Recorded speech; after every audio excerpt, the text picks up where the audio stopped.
Gas lighting کیا ہے؟ دیکھیں گیس لائٹنگ سمجھ لیجئے کہ اسی کی اگلی ٹرم ہے، اسی پروسیس کی، پہلی دفعہ سنا ہے ویسے واقعی اسی پروسیس کی اگلی ٹرم ہے کہ آپ سامنے والے کو اسی کی یادداشت کے اوپر شک میں مبتلا کر دیں، اسی کی میموری کے اوپر شک میں مبتلا کر دیں، اسی کے جذبات اور حقیقت پر شک میں مبتلا کر دیں، مثلا اسی کو کمپلیکس میں ڈال دیں۔ مثال کے طور پر آپ اپنے پارٹنر کو کسی اور کے ساتھ دیکھ لیں، ٹھیک ہے، اور آپ اس سے پوچھیں کہ میں نے تمہیں فلاں کے ساتھ دیکھا، وہ کہے گا تمہاری آنکھیں خراب ہیں۔ نارملی ایسا ہوتا ہے اسپیشلی بھی ایسا ہی ہو رہا ہوتا ہے۔ یعنی آپ کسی بات پر اعتراض کریں تو آپ کا پارٹنر کہے گا تم ہمیشہ بات کو بڑھا چڑھا کر پیش کرتی ہو یا کرتے ہو۔ آپ کسی کو بات کریں کسی بھی قسم کی تو وہ کہے گا کہ تمہاری سوچ ہی غلط ہے، اور تمہاری سوچ اتنی غلط ہے کہ تمہیں چیزیں صحیح طریقے سے یاد نہیں رہتی، تمہیں چیزوں کا پتہ نہیں ہوتا، تمہیں سینس نہیں ہے۔ یہ گیس لائٹنگ ہے کہ آپ کے ٹھیک رویے کو آپ ہی کے سامنے اس انداز سے پیش کیا جائے کہ آپ کو اپنا رویہ غلط لگنے لگ جائے۔ یہ گیس لائٹنگ ہے۔ یعنی یہ سمجھ تو آپ کو آ گئی ہے کہ بنیادی طور پر ہے کیا، اب کرنا کیا ہے؟ کرنا یہ کہ آپ کو اپنی کیونکہ اکثر لوگ کیا کرتے ہیں، صرف مسئلہ بتاتے ہیں، اس کا حل نہیں بتا رہے ہوتے۔ اپنی یادداشت پر بھروسہ رکھیں، اپنے اوپر بھروسہ رکھیں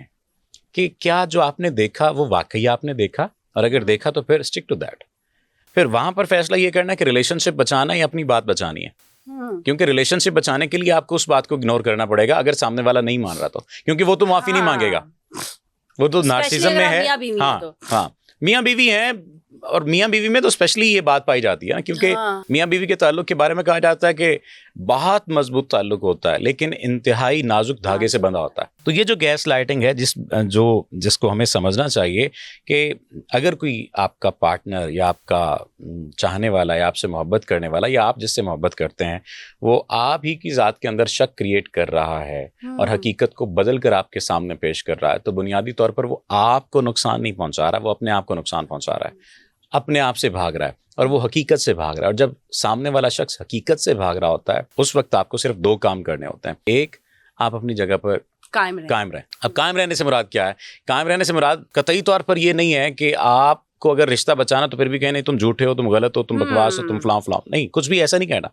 لیکن آپ اپنی بات پر قائم رہتے ہوئے خاموش ہو جائیں گے کہ ہاں ٹھیک ہے مجھے معلوم ہو گیا کہ ہاں ٹھیک ہے، لیکن میں تعلق چلانا چاہتا ہوں یا چلانا چاہتی ہوں۔ اب اس کا قطعی طور پر مطلب یہ نہیں کہ آپ نے اس کی ظلم کو یا نیگیٹیوٹی کو ایکسیپٹ کر لیا ہے، یہ ایکسیپٹنس نہیں ہے، مزید شے دے دی، نہیں، آپ تعلق کو چلانا چاہ رہے ہیں، اس وجہ سے آپ نے کہا مجھے پتا ہے تم نے غلط کیا اور تمہیں بھی پتا ہے کہ تم نے غلط کیا، ٹھیک ہے، لیکن میں یہاں پر یہ بات ختم کر رہا ہوں تاکہ ہمارا تعلق جو ہے وہ بہتری کے ساتھ چلتا چلا جائے۔ اب ایک اور جو چیز ہے نا جو سمجھنے کی ضرورت، ہو سکتا ہے ہم کسی کے لیے گیس لائٹنگ کرتے ہو سکتا ہے کہ ہم لو بامبنگ کسی کے لیے کرتے ہوں، یہ جو ٹرمینالوجیز ہم یوز کر رہے ہیں سارے کے سارے لوگ سنتے ہوئے اپنے آپ کو وکٹم فیل کرتے ہیں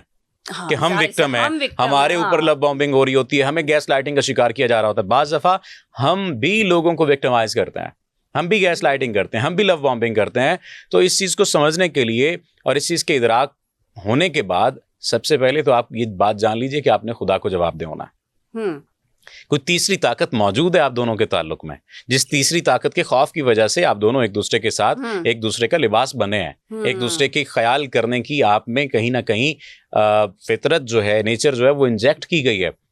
تو اگر آپ گیس لائٹنگ کر رہے ہیں، اگر آپ کسی کو اسی کی ذات کے اوپر شک میں مبتلا کر رہے ہیں، تو اس بات کا مطلب یہ کہ آپ خدا کو بھی جواب دہ ہیں اور ہونا ہوگا، اور آپ کو خیال کرنا ہوگا۔ زیادہ تر ریلیشن شپس تباہی کی طرف اس وجہ سے جاتے ہیں کہ لوگ اپنے پارٹنر کے ساتھ کمپٹیشن کرتے ہوئے اتنا آگے نکل جاتے ہیں، یا موازنہ کرتے ہوئے یا مقابلہ کرتے ہوئے اتنا آگے نکل جاتے ہیں کہ انہیں تیسری طاقت یعنی خدا کا خوف نہیں رہ جاتا، اور خدا کا خوف ہر تعلق میں ہونا ضروری ہے۔